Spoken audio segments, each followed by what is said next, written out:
En tant que micro-entrepreneur, aussi appelé auto-entrepreneur, vous bénéficiez du régime microsocial et vous avez ainsi la possibilité de tenir une comptabilité allégée. Mais cela n'empêche pas que vous devez tenir une comptabilité. Dans cette vidéo, je vous explique quelles sont les actions obligatoires à respecter.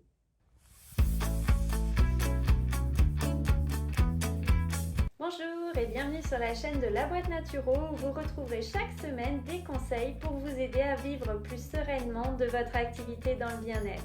Je suis Elodie Hus, créatrice de La Boîte Naturo et de ses outils, le logiciel de gestion tout en un Jupiter et la plateforme de prise de rendez-vous en ligne monproduitbienêtre.fr.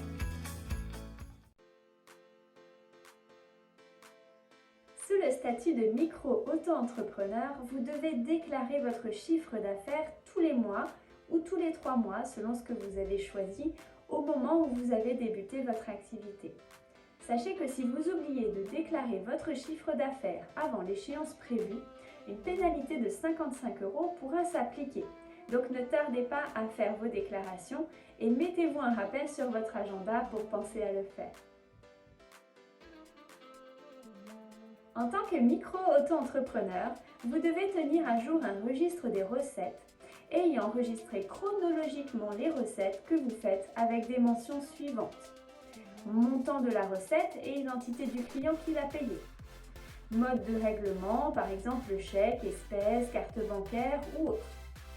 Numérotation de la facture. Vous avez la possibilité de tenir ce registre de l'une des manières suivantes.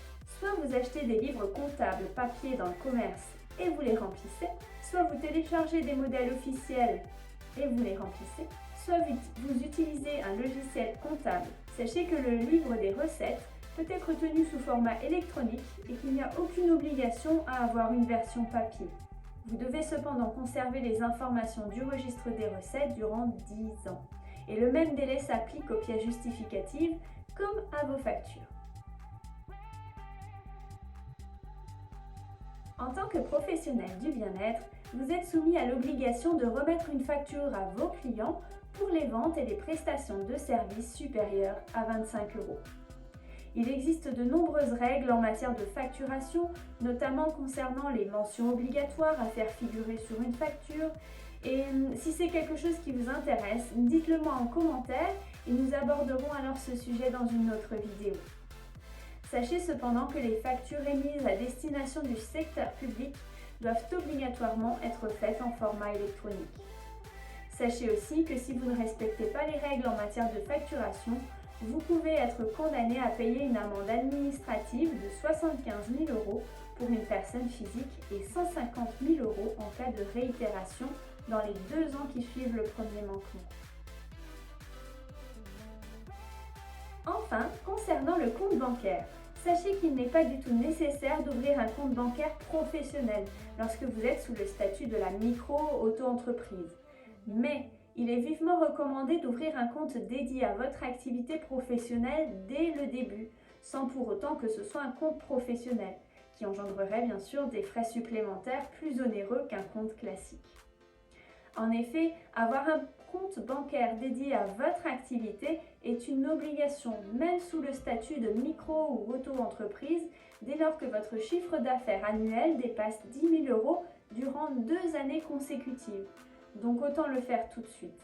Cela vous permettra aussi de bien vous rendre compte et de suivre vos recettes et dépenses de votre activité. Voici une liste des obligations comptables du micro-auto-entrepreneur. Attention, je rappelle que je ne suis pas comptable et que si vous souhaitez obtenir des informations légales sur votre situation bien spécifique, demandez toujours conseil à un professionnel de la comptabilité. Le site place-d-entreprise.beta.gouv.fr vous permet aussi de contacter un conseiller. D'autant que ces obligations comptables qu'on vient de citer peuvent régulièrement évoluer. Le logiciel Jupiter permet quant à lui de remplir toutes ces obligations de facture et de registre des recettes du micro-auto-entrepreneur, mais aussi par la suite, si jamais vous devenez assujetti à la TVA par exemple. Si vous souhaitez réserver un appel découverte sans engagement ou simplement en savoir plus sur notre solution digitale Jupiter, vous trouverez le lien dans la description juste sous la vidéo. Merci d'avoir regardé cette vidéo jusqu'au bout et pensez à mettre un j'aime si cette vidéo vous a été utile. Très belle journée à vous et à bientôt!